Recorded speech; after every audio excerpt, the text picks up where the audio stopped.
क्या आप equity mutual fund investor हैं और इक्विटी म्यूचुअल फंड्स का स्कीम सिलेक्शन को लेकर के आपके मन में कंफ्यूजन है, तो ये वीडियो आपके लिए है। इस वीडियो को अंत तक देखने के बाद आपके लिए स्कीम सिलेक्शन चुटकियों का काम हो जाएगा। इसमें हम बिल्कुल आसान और सिंपल तरीका बताएंगे जिससे कि आप ये समझ पाएंगे कि कौन सा स्कीम आपके लिए सुटेबल हो सकता है।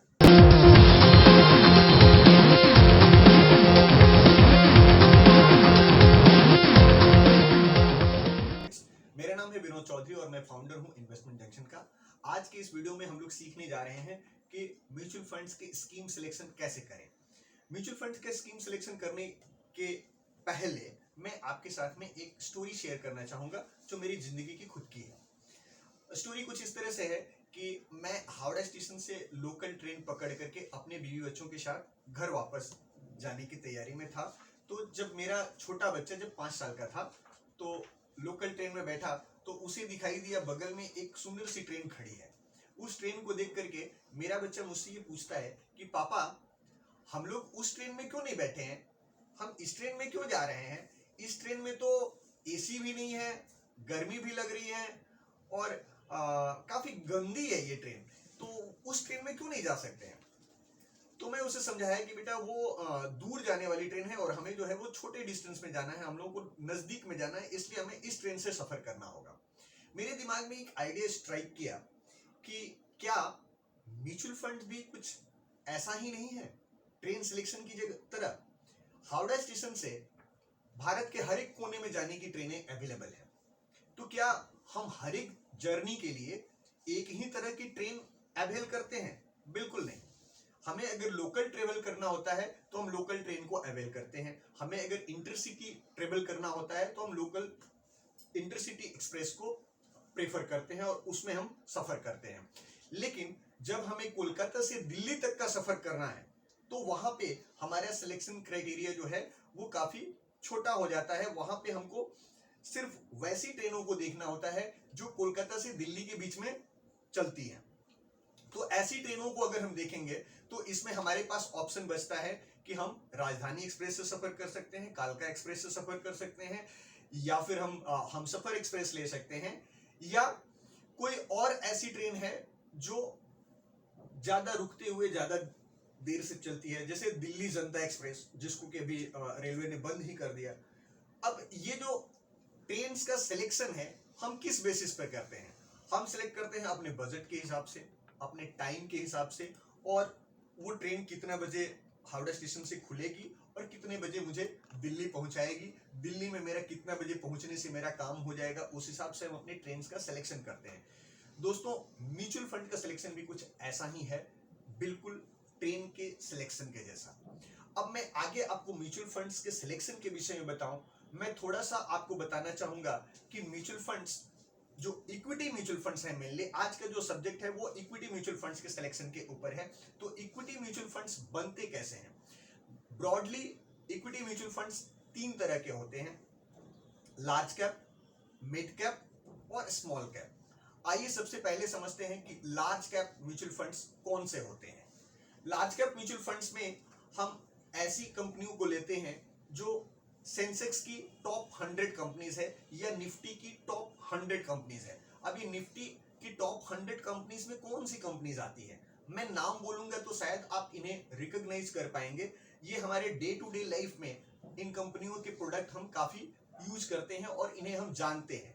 इन कंपनियों के नाम कुछ इस तरह से हो सकते हैं: Asian Paints, Ambuja Cement, Axis Bank, Bajaj Auto, Bandhan Bank, Bank of Baroda, BPCL, Bharti Airtel, Maruti Suzuki, Tata Motors, HUL, ITC, TCS, Tata Steel, Tata Motors, Wipro, Punjab National bank.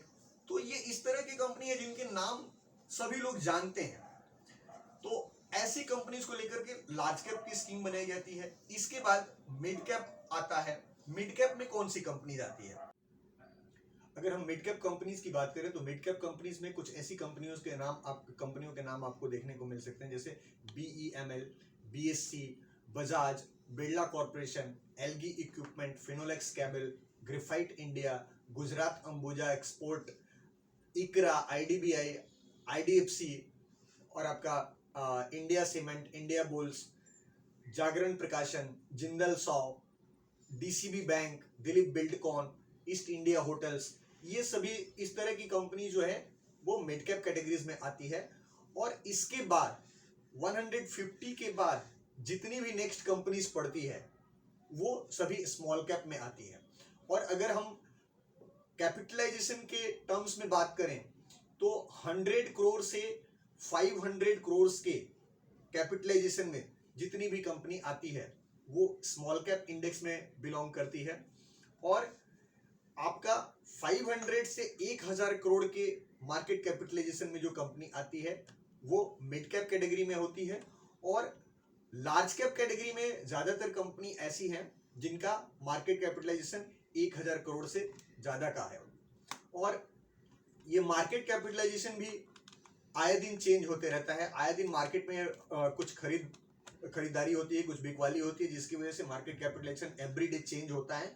और ये मार्केट कैपिटलाइजेशन स्टैग्नेंट नहीं है, एक जैसा नहीं रहता है, ये प्रत्येक दिन चेंज होता है। जैसे पहले कई एक ऐसी लार्ज कैप कंपनीज थी जो आज स्मॉल कैप या मिड कैप हो चुकी हैं। और पुराने जमाने की बहुत सी ऐसी mid and small cap company जैसे कोटक बैंक आप देख सकते हैं, या फिर बजाज फाइनेंस आप देख सकते हैं, जो कि किसी जमाने में स्मॉल कैप हुआ करता था, आज वो लार्ज कैप निफ्टी का स्टॉक्स है।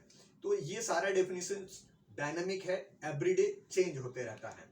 आइए समझते हैं स्कीम सिलेक्शन को, कि हम स्कीम सिलेक्शन को कैसे करते हैं। सबसे पहले हम ये एक्स एक्सिस और वाई एक्सिस पे देख रहे हैं कि यहाँ पे रिस्क पैरामीटर है और इधर ये टाइम जोन है। मैंने हमको स्कीम सिलेक्शन के लिए अपना टाइम और अपना स्कीम दोनों के ऊपर ध्यान देना होगा कि हम कितने दिनों के लिए फंड में इन्वेस्ट कर रहे हैं।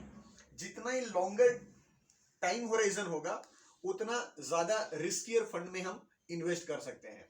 तो सबसे जो लोअर रिस्क कैटेगरी में इक्विटी फंड आ सकता है वो है लार्ज कैप फंड, जो कि मेनली बड़ी कंपनीज में इन्वेस्ट करता है।